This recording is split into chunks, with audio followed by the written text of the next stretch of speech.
Welcome friends to my video review, quick video of the review of the Yoga 6 laptop. I'm probably going to return this because I think the speakers aren't working as loudly as they could. However, the reason I'm also making this video is I wanted to show you that it is possible to have a proper touchscreen Linux experience with this laptop. So this is Fedora installed with the Tuxedo driver packages. Why Tuxedo and why Fedora? Well, I tried the Tuxedo OS on this laptop and the screen camera I think wasn't working and several other things weren't working using Tuxedo OS.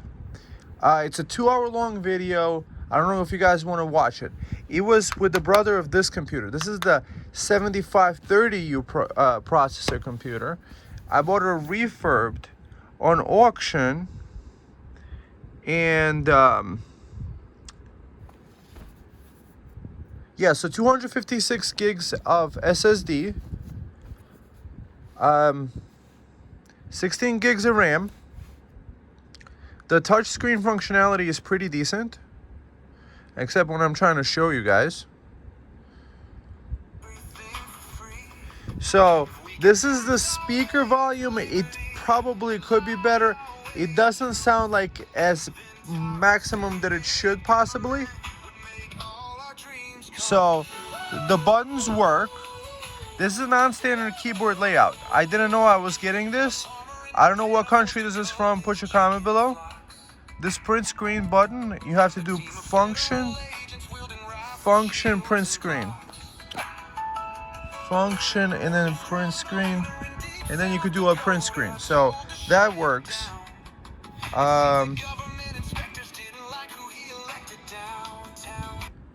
So we could do that pausing. Let's see, would work better with this? Okay, so with the finger it wasn't working, so I installed GIMP on it and I did kind of like a quick test with it. So this is kind of cool. This functionality apparently works right when I want to show you. Okay, great. So now I can actually draw with this pad. With this tablet specifically, you have to get their specific Lenovo pen. You can't use something like an HP pen because it doesn't work with it. With a Lenovo, you see you can draw with it. So make sure you get the correct pen. This I wound up getting used and the battery was kind of like old, so I wound up replacing a quadruple A battery. So what's cool about the Stylus is that it has multi-touch sensitivity. So as I press hard, it goes hard, and then as I let go, the line gets softer and softer and softer. So let's see. By the way, I do have nightlight on, so over here you could turn off the keyboard light, you could do auto rotate, you could do dark style, and then I also have nightlight. So that's the way that it looks normally. It's late at night right now and I was trying to get to sleep eventually, but for the sake of this video, let's just draw an apple. Draw an appling. Okay. And let's get some green. Bong, bong. Let's get a green leaf. We could pick a brush, pencil, ink, paintbrush. So this is one of those things I was trying to get the proper Linux experience. With Tuxedo OS,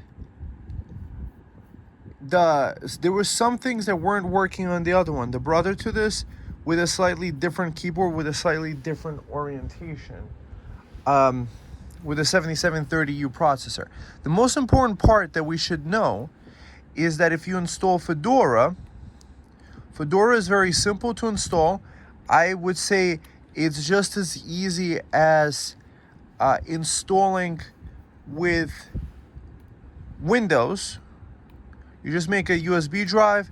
They even give you a download maker, a USB ISO maker thing. So let's see, does the pen work? The eraser does work. So we can erase some of this stuff. And then make a nose, make some lips, and then make this, and then a little harder on this, and then let's change to white right in the middle over here. That's kind of cool. So what else did I discover with this? So the rotation works pretty good. There's a three finger swipe up gesture. So what I needed to do in order to get this installed was I installed it's called Tuxedo Packages Fedora. Search for Tuxedo Packages Fedora. You go here, or you could go like this, full screen. So Tuxedo Packages resources for Fedora is down here, Open Swiss in Fedora. You see Fedora and derivatives. So you do the updates. I did the update and then I just followed this instructions. It was very simple to do. So then I wound up installing the Tuxedo apps. Why the Tuxedo apps also, you might ask, is that let's see, Tuxedo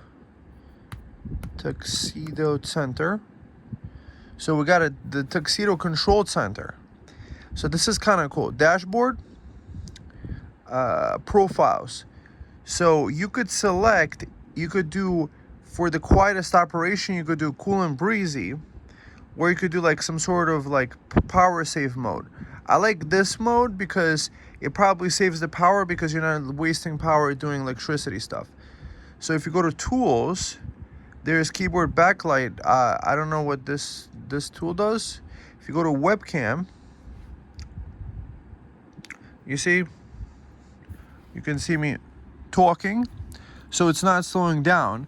Installing the brother of this laptop, I wound up actually having this screen freeze up because I think the actual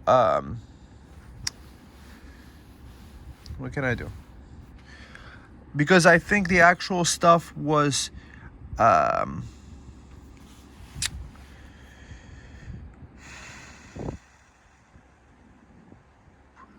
working properly. So here it looks like there's the microphone that's proper. Let's do a quick test.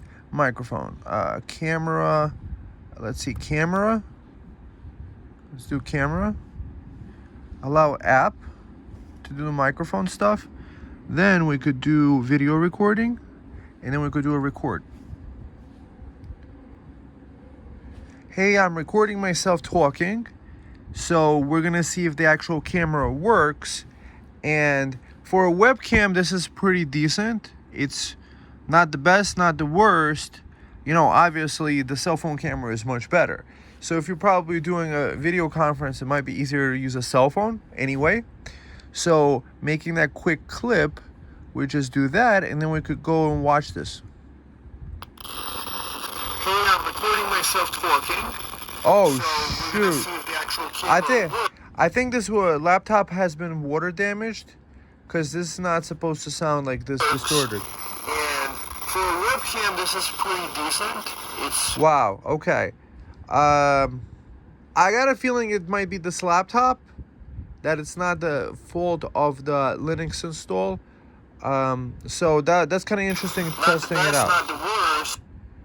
So you could plug in an external mic, I guess. So what is my verdict with this experience? Well, with Linux, it's like, oh, just download the ISO and figure it out. And a lot of people, one of the things that people talk about is actually the experience of compatibility issues with different softwares and packages. Let's do a quick view of 4K playback of a video. Let's do it in Brave.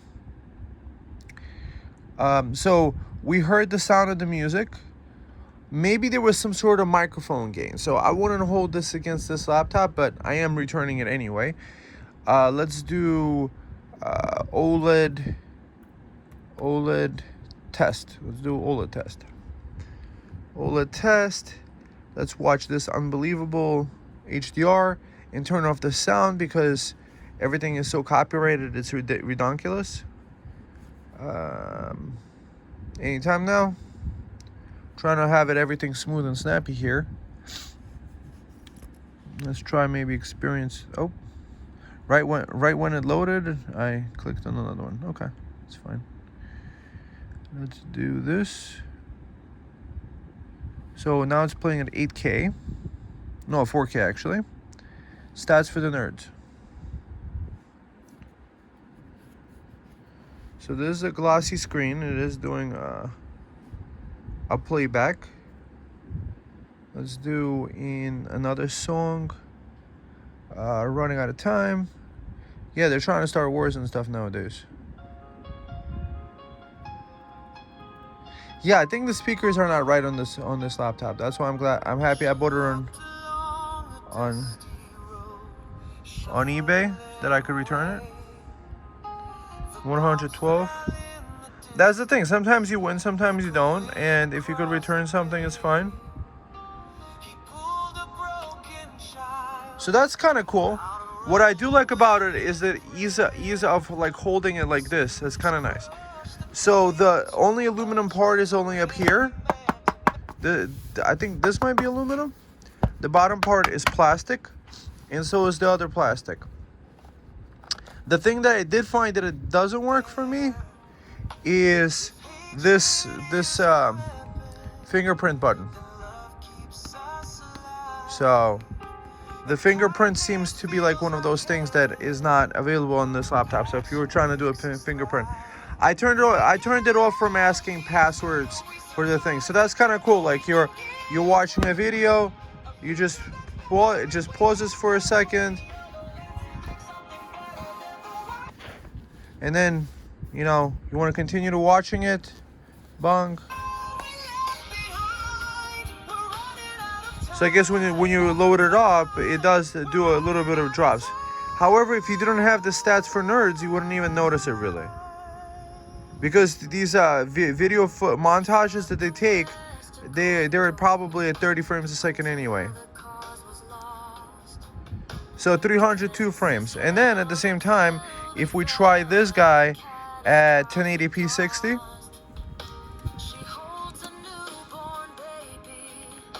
so 1080p 60, and then if I scrub through, it's probably going to drop a few frames. Nope.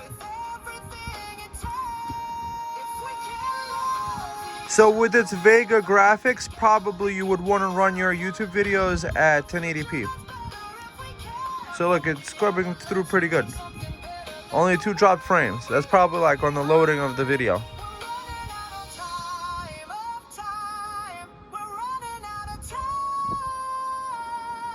Okay.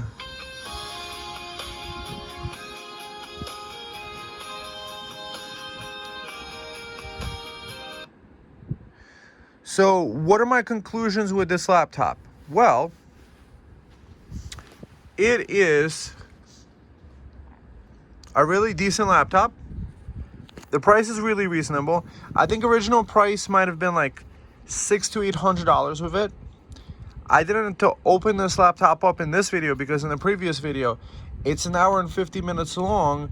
I just recorded the whole entire thing. I don't do much in video editing, and I try to make these off-the-cuff videos where I just kind of like describe the information there. And I figured a lot of people are trying to get away from Windows and its spying and being part of the big tech. However, one of those things, the realization that I came up with, is sometimes it's okay to do a little bit of big tech. Like, for example, the benefit of Windows is that you could use the TPM chip. And if you know how to install it correctly and back it up to a USB flash drive, you could have your drive encrypted and you don't have to input the key. If you encrypt with Linux, the thing, it's going to ask for a password on logon. However, there is an additional benefit to the password and logon, is because you could have it, let's say, in this mode where it doesn't remember the passwords, like where it doesn't ask you for the password every time you shut, like close down the lid and stuff like that. It actually looks much better from my angle. But you could still get the functionality. Let's say if you encrypted it, you could probably hold down the power button over here on the side, which is kind of convenient, and completely shut it down. So that when you power it back on, and it's encrypted with Linux, it would ask you for an on-screen password. There's a way to do that with Windows too, if you disable the TPM chip.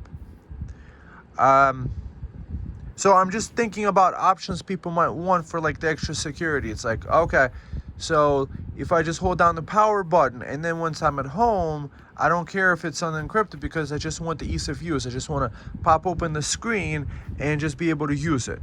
That's the idea. So let's see.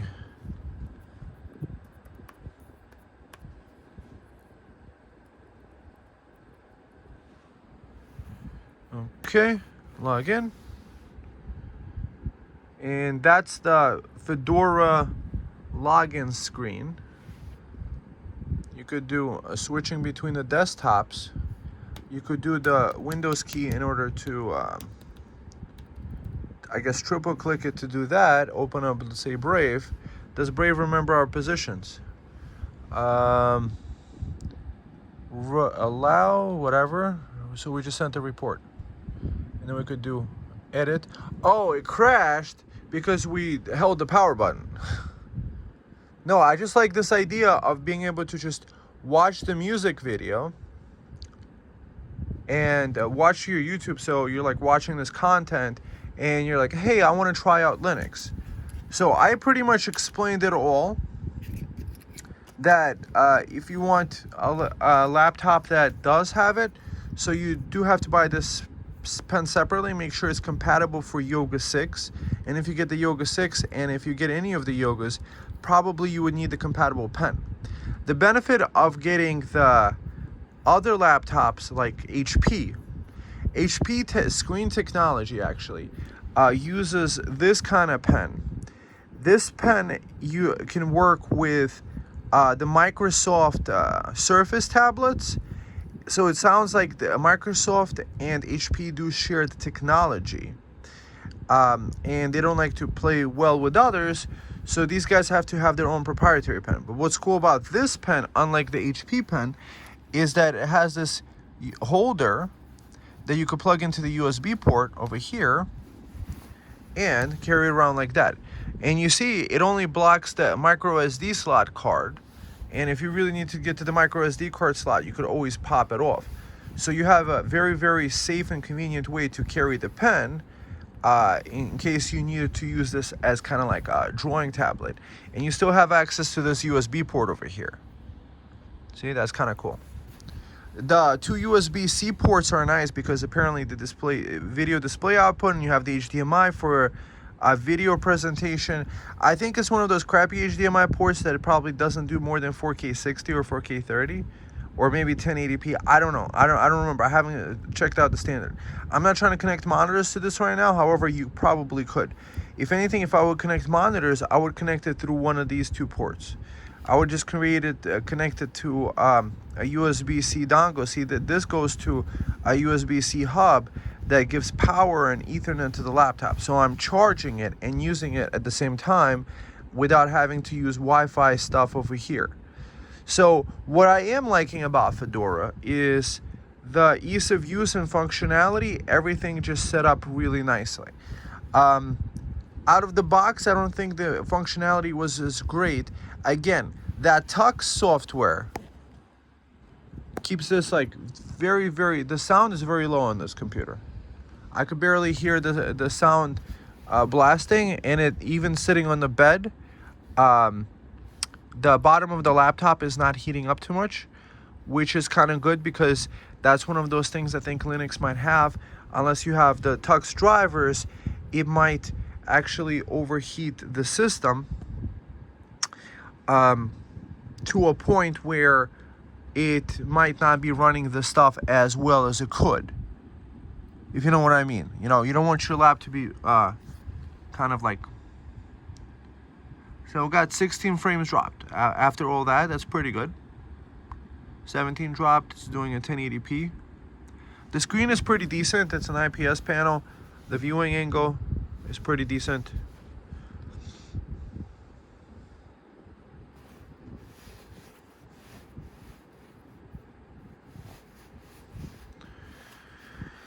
Okay, friends, also this keyboard, if you press function, you could do, you know, keyboard light up. See? Function, and then you could do airplane mode. You could do the airplane modes. You could do lock out the screen. That's kind of cool.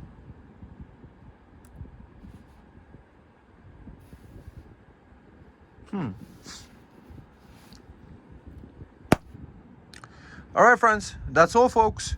I hope you enjoyed this video, this presentation. This kind of cool 12.9-inch factor. The pen is cool. So I got this on auction for like $310 with tax. There is another, the bigger brother I ordered, with the better better processor, 7730U instead of the 7530. This is the 6-core 12-thread, 7nm process. The NVMe drive is a Gen 3x4, so internally it's running at 3,500 megabytes a second if you get the best drive, probably 2,000 megabytes a second if you get the second best. So, not the fastest drive in the world. However, you don't really need the fastest drive speeds anyway if you're running in low power. The usability of USB-C everywhere is really nice. The low power chip in here is nice because it's 15 watts. Being able to draw with it is kind of cool. The pen, the way it's designed is that so you don't lose it. So you could always have the pen on hand. So I'm picturing a situation where you could just quickly, if you need to take some notes, just jot it down, put it to the rotation, open up GIMP or whatever note-taking app, maybe even Microsoft OneNote, and just take some notes that way. Throw this in your bag. I think it's about 3 pounds. And yeah, just ease of use, compatibility. Open up your video, do the presentation, do it in tent mode. I think it's kind of cool. I mean, the touch screen is cool, and you can even use Linux on it. Because apparently, this is one of those things, one of the Achilles heels of Linux is that not all laptop stuff works very well out the box. So that's why Fedora with the Tuxedo OS packages for the drivers and their app. For me, I found that when I was running it on another 7730U processor, the HP, I did a review of that previous video. I found that the laptop, I didn't even hear the fan like most of the time, because maybe the laptop had a good cooling solution, but I set it to the quiet and cool. So I really loved that experience of using the laptop, and my lap didn't getting hot like my chest, my lap, because you know, see that pillow over there? I could lay down my head there, open up the laptop and do some drawing, watch some YouTube videos, and then once I'm done, I could just close the cover and enjoy the rest of my evening. And I hope you guys enjoyed the rest of your day, evening, or whatever time it is you are, and have a very, very great Linux day, and I hope you enjoyed the review. So thumbs up, subscribe, links down below to some of this stuff. I'll link you to Amazon, but probably get it on eBay because you could probably get it cheaper there. Refurbished unit, bid on it, stuff like that. Not all touchscreen laptops are made the same. Not all have touch pen support. So if you want the universally compatible touch pen support, go for the HPs. However, 12.9 HPs would be a Spectre. I haven't tried Fedora Linux on that, and I just figured more videos like this, people testing out Linux on a specific laptop and shopping around, they could actually go get a decent used laptop for a reasonable price and then throw the Linux operating system on and just enjoy the new way of life. You know, because Windows 10, I mean Windows 11, Windows 10 is going away. However, I did install Windows 10 LTSC on my Surface because it's a Microsoft device, and that was a really nice experience. I'm glad I did. There was no bloatware, so it's very similar to the Windows 11 experience, but I have to the Fedora, to all the other. It's just the compatibility wise, I like that idea, and also running some Office apps on the go. You know, the Office I would recommend is Office 2016, Windows 10 LTSC if you guys are going to use Windows, because that has support for security updates until 2022. And then I was watching this one technician guy. He was talking about how he just turns off the Windows updates because they keep breaking them, and Windows 11 interface is way horrible. And there's just so many settings you got to do just to get some of your privacy back, which you will never fully get back, because that end user license agreement that we all click on agree for the software actually means that we agree to whatever telemetry that they have. And why would you want to agree to something like that, to be spied upon all the different things? It's just, I just wish this thing worked, this fingerprint. Possibly there's a workaround. You Linux people, please tell me, because that would be kind of cool, because it would be cool to get onto this screen, and then if I had the drive encrypted, which would be kind of cool, because you can't always do that, but you could always hold down the power button. So let's say if you're traveling, if you're going through a security checkpoint, you don't want to leave your laptop open. You would want this, you know, something that would ask for the encryption key, which is kind of like maybe an additional benefit of Linux, as opposed to Windows 10 or 11. However, if you had it in Windows and you had the screen and you could just do the fingerprint opening it up, that would be kind of nice too. Or every time you open it up, so that like random people can't like go into your banking, you could just fingerprint unlock it and just get in there.